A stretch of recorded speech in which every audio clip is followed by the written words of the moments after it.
Assalamualaikum warahmatullahi wabarakatuh. Alhamdulillahirabbil alamin wa bihi nasta'inu ala umuri dunya waddin. Assalatu wassalamu ala asrofil anbiya'i wal mursalin wa ala alihi wa sahbihi ajma'in. Amma ba'd. Perkenalkan, nama saya Santi Nurmalasari selaku moderator pada acara Cahaya Kolbu ini. Alhamdulillah, pada kesempatan kali ini, pada bulan yang mulia ini, kita dapat diberikan nikmat sehat, nikmat iman, sehingga kita masih bisa menyaksikan siraman kolbu dari para penceramah yang begitu hebat. Maka daripada itu, mari kita simak dengan baik penceramah yang pertama. Bismillahirrahmanirrahim. Assalamualaikum warahmatullahi wabarakatuh. Hamdan wa syukran lillah, salatan wa salaman ala rasulillah, amma ba'd. Sahabat Cahaya Kolbu yang dirahmati Allah dimanapun Anda berada, Rasulullah Shallallahu Alaihi Wasallam bersabda bahwa al-jannatu mushtaqatun ila arba'ati nafarin, talil Qur'an wa hafidil lisan wa mut'amil ji'an wa shaimi fi syahri Ramadan. Surga itu merindukan kepada 4 golongan. Pertanyaannya, lalu siapa golongan orang-orang yang dirindukan oleh surga itu? Pertama, golongan orang-orang yang dirindukan surga adalah golongan orang-orang yang senantiasa talil Quran, yaitu golongan orang-orang yang senantiasa melantunkan dan membaca ayat suci Al-Quran. Kemudian, siapa itu golongan kedua yang termasuk ke dalam golongan orang-orang yang senantiasa dirindukan oleh surga? Jawabannya adalah hafidil lisan, yaitu golongan orang-orang yang senantiasa menjaga lidahnya, golongan orang-orang yang senantiasa menjaga lisannya, dan golongan orang-orang yang senantiasa menjaga ucapannya. Kemudian, siapa itu yang menjadi golongan ketiga orang-orang yang dirindukan oleh surga? Yang menjadi golongan ketiga yang termasuk ke dalam golongan orang-orang yang dirindukan surga adalah mut'amil ji'an, yaitu golongan orang-orang yang senantiasa memberikan makanan kepada orang yang lapar. Kemudian, siapa itu golongan orang yang keempat yang termasuk ke dalam golongan orang-orang yang dirindukan surga? Jawabannya adalah shaimi fi syahri Ramadan, yaitu golongan orang-orang yang senantiasa berpuasa di bulan Ramadan. Sahabat, hadis tadi menjelaskan kepada kita semua bahwasannya golongan orang-orang yang senantiasa menjaga lisan menduduki peringkat 2 di antara golongan-golongan orang yang dirindukan oleh surga. Itu artinya betapa mulianya orang-orang yang selalu menjaga lisannya. Betapa Allah sangat memberikan apresiasi terhadap orang-orang yang senantiasa menjaga lisannya. Bahkan Rasulullah Shallallahu Alaihi Wasallam juga bersabda bahwasannya salamatul insan fi hifdil lisan, yang artinya keselamatan manusia itu terletak pada penjagaan lisannya. Lebih jauh lagi, dalam salah satu peribahasa juga disebutkan bahwasannya mulutmu harimaumu. Sahabat, ungkapan-ungkapan tadi mengingatkan kepada kita semua bahwasannya betapa pentingnya kita untuk menjaga lisan kita, agar lisan kita tidak menyakiti orang lain, agar lisan kita tidak berbicara sesuatu yang tidak sesuai dengan faktanya, dan agar lisan kita tidak berkata sesuatu yang tidak banyak manfaatnya. Bahkan Rasulullah Shallallahu Alaihi Wasallam juga bersabda bahwa man kana yu'minu billahi wal yaumil akhir falyakul khairan aw liyasmut. Barang siapa yang beriman kepada Allah dan hari akhir, hendaklah ia berkata yang benar atau diam. Sahabat, hadis ini juga mengingatkan kepada kita semua bahwasannya betapa pentingnya kita untuk menjaga lisan, agar lisan kita tidak semena-mena ketika berbicara, agar kita berpikir terlebih dahulu sebelum akhirnya bertindak dan bertingkah laku, agar lisan kita tidak menyakiti orang lain dan tidak menjadi bumerang untuk diri kita sendiri.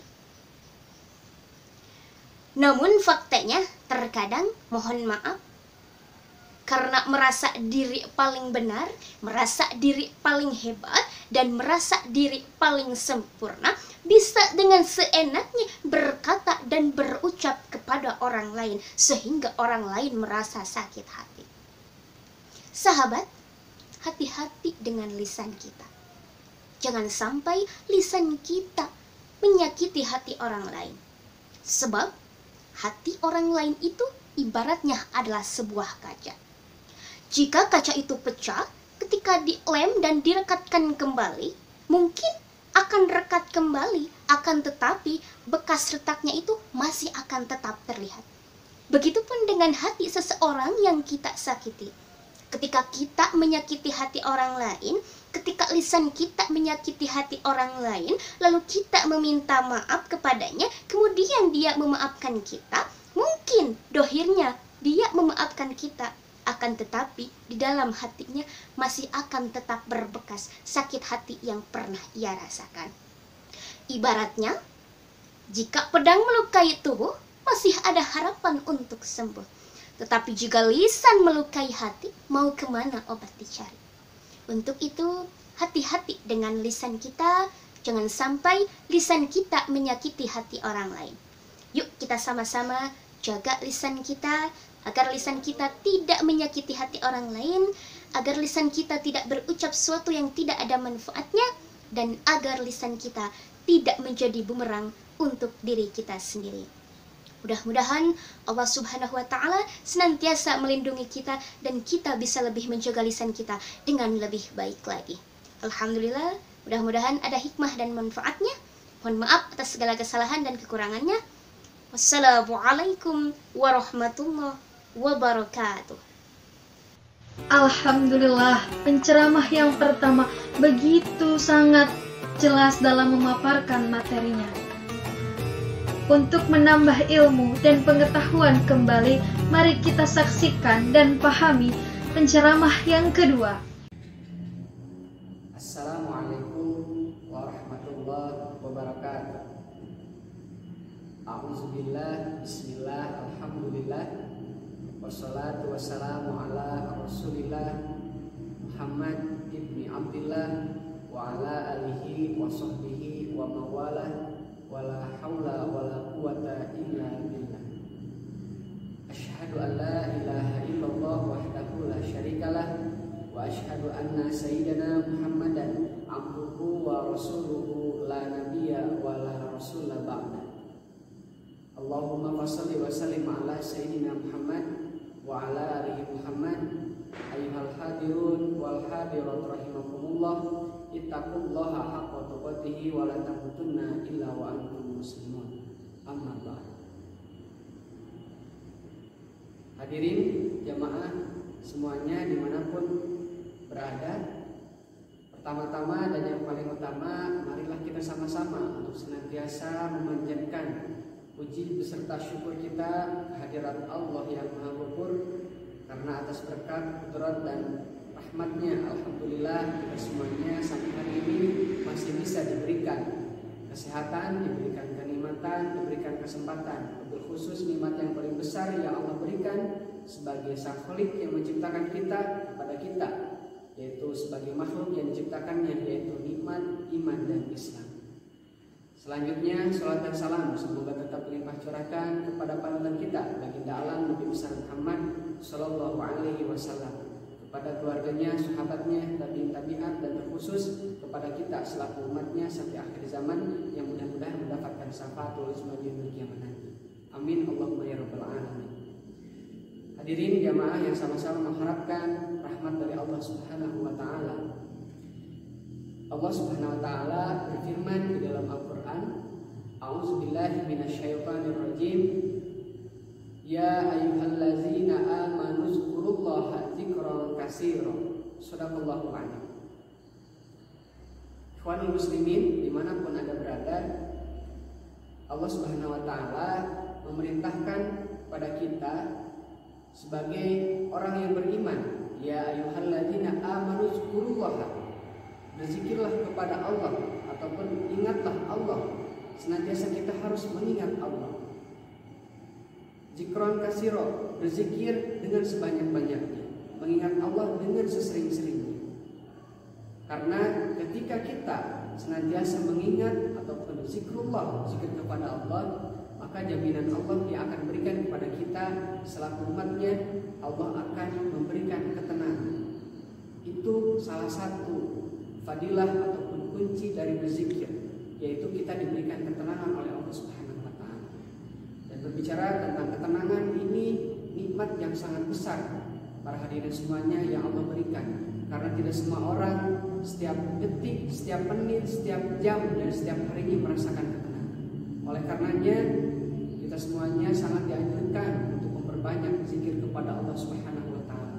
Silahkan ketika berkendara, ketika duduk, ketika memasak, mungkin dimanapun kita jangan sampai lepas zikrullah, zikir kepada Allah senantiasa untuk ingat ataupun mengingat Allah Subhanahu wa Ta'ala. Karena tadi ketika kita berzikir kepada Allah, jaminannya Allah akan memberikan ketenangan. Dan sesungguhnya Allah Subhanahu wa Ta'ala itu senantiasa bersama dengan orang-orang yang tenang. Mudah-mudahan kita semuanya senantiasa diberikan ketenangan, diberikan keberkahan, khusus keberkahan di bulan suci Ramadan ini. Dan di bulan suci Ramadan ada satu amalan hadis Nabi yang dikatakan ketika kita mengucapkannya itu sangat ringan, tetapi timbangannya besar di yaumil mizan nanti, kemudian akan mendatangkan rahmat dari Allah, yaitu zikir yang dianjurkan dari hadis Nabi Muhammad SAW bahwasanya subhanallah wa bihamdihi subhanallahil azim. Kata Rasulullah, hadis tersebut disampaikan bahwasanya zikir tersebut ketika kita dawamkan itu sangat ringan diucapkan dengan lisan, tetapi berat timbangan di yaumil mizan nanti, dan itu akan mendatangkan rahmat dari Allah Subhanahu wa Ta'ala. Oleh karenanya silakan untuk para hadirin semuanya mendawamkan untuk zikir kepada Allah yang telah disabdakan oleh Nabi besar Muhammad SAW, yaitu kalimatnya subhanallah wa bihamdihi subhanallahil azim. Hadirin jamaah yang dirahmati Allah Subhanahu wa Ta'ala, mungkin cukup sekian yang bisa saya sampaikan. Terima kasih atas segala perhatiannya. Mohon maaf atas segala kekurangan. Mudah-mudahan kita semuanya diberikan taufik dan hidayah oleh Allah Subhanahu wa Ta'ala, dan senantiasa diberikan keistiqomahan dan juga kekuatan dalam menjalankan segala apapun yang diperintahkan oleh Allah Subhanahu wa Ta'ala, dan juga menjauhi segala yang telah Allah larang. Amin ya rabbal alamin. Wallahumma fi billah qamitariq wa billahi taufiq wal hidayah. Wassalamualaikum warahmatullahi wabarakatuh. Alhamdulillahirabbil alamin. Penceramah 1 dan penceramah 2 telah memaparkan ceramahnya yang begitu sangat jelas, rinci, dan mudah dipahami. Saya Santi Nurmalasari selaku moderator, mohon izin untuk pamit undur diri. Mohon maaf bila banyak salah. Akhirul kalam, wassalamualaikum warahmatullahi wabarakatuh.